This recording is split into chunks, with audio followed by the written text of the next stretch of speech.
Les affreux Jojo. Essayez l'humour à plusieurs. Et oui, les affreux Jojo sont de retour avec la rubrique de Laetitia Yop qui a quelque chose pour nous, je ne sais pas quoi. Oui. Pourquoi appelle-t-on l'absinthe une fée verte ? Une fée. Parce que c'était vert, hein. Mais pourquoi c'était vert ? Parce que c'est à base d'anis. Non, il n'y a pas d'anis. Non, mais ça ressemble un peu au Ricard. Hein. Je ne sais pas si vous avez déjà goûté l'absinthe. Oui, mais j'ai été au village d'Absinthe. Excuse-moi, tu as dit une fée verte. Et j'ai appris La que fée. Pernod, en fait, quand il y a eu en 1903 qu'ils ont arrêté l'absinthe, qui avait commencé en 1400 et poussières, ils ont décidé d'arrêter l'absinthe.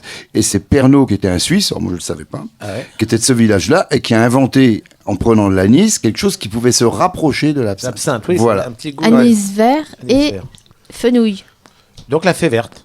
Donc la fée verte. Fenouil et la fée verte des boulevards, au 19e siècle, sur les boulevards en France. Elle est consommée à 90% en France, quand même. Ça chargeait la mule. Oui. C'est sa couleur au moment de la fin de la distillation. Parce que sinon, elle est blanche. Pourquoi la fée ? Parce mais que devine, t'en bois 3, t'en bois. Elle rendait fou aussi, on disait. L'absinthe. Toulouse-Lautrec était très atteint, très alcoolisé par ça. C'est pour ça qu'ils l'ont interdit d'ailleurs, non ? Oui, beaucoup. Voilà, ils en buvaient beaucoup. Et ça donnait des choses formidables. Il faut la remettre, je vous le dis. Toulouse-Lautrec, Apollinaire et Baudelaire, il faut remettre absolument l'absinthe sur la table. Oui, moi je suis d'accord. Mais là, on regarde Kenji, non, tout ça, non. Bon. C'est plus l'absinthe, la petite absinthe qui est verte à la distillation parce qu'elle a de la chlorophylle, alors que l'absinthe l'hysope macéré donne finalement cette couleur verte à qui elle doit son nom. Oui, mais la fée, on n'a toujours pas la réponse sur la la fée. Parce que bon, verte, c'est bon, on a compris, mais fée. Parce que, voilà, t'en vois. Je veux croire que c'était la fée, oui, c'était la fée. La fée, parce que t'en buvais beaucoup, donc t'es... Wow. Mais quand on voit l'affiche de la fin de l'absinthe, on voit une fée verte, donc une femme avec le corps vert, elle a un sein dehors, comme ça, elle est allongée, et dessus, il y a comme un espèce de curé, mais qui ressemble plus à un vampire qu'autre chose, et qui l'a poignardé avec un crucifix, quoi. Et c'est quand même très violent quand ils ont arrêté. C'est l'étiquette sur la bouteille. Oui. Après ils le disent pas, mais l'absinthe est connue depuis l'Égypte ancienne, qui disent, et ça avait des effets un peu aphrodisiaques, donc peut-être que... Et tout ça, c'est les moines qui le fabriquaient en France.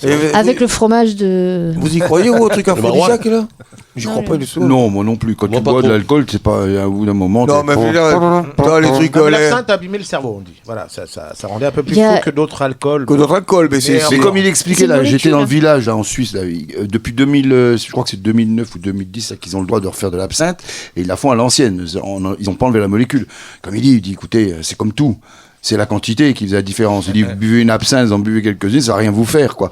Les mecs, à l'époque, c'était des perles d'absinthe, justement, à l'époque de Rimbaud, tu sais, les mecs, c'est comme ceux qui boivent le Ricard, quand ils boivent 3-4 litres de Ricard par jour, tu vois leur tronche, t'as compris que, il y a certainement des, ça fait du mal, quoi. Mais au niveau aphrodisiaque, c'est débile. C'est comme la corne de rhinocéros. Bon, à la limite, un truc alcoolisé, qu'ils disent que c'est aphrodisiaque, oui, parce que quand tout le monde est bourré, ça facilite. Oui, mais il y a des alcools qui montent plus facilement. Les films moches deviennent présentables. Il y a des alcools qui montent plus facilement au cerveau que d'autres. Le gin rend fou, il paraît. Ouais, mais bon. Pas le gin. Pas le pantalon. Non. Bah, tu sais. Le vin blanc rend plus fou que les autres vins aussi.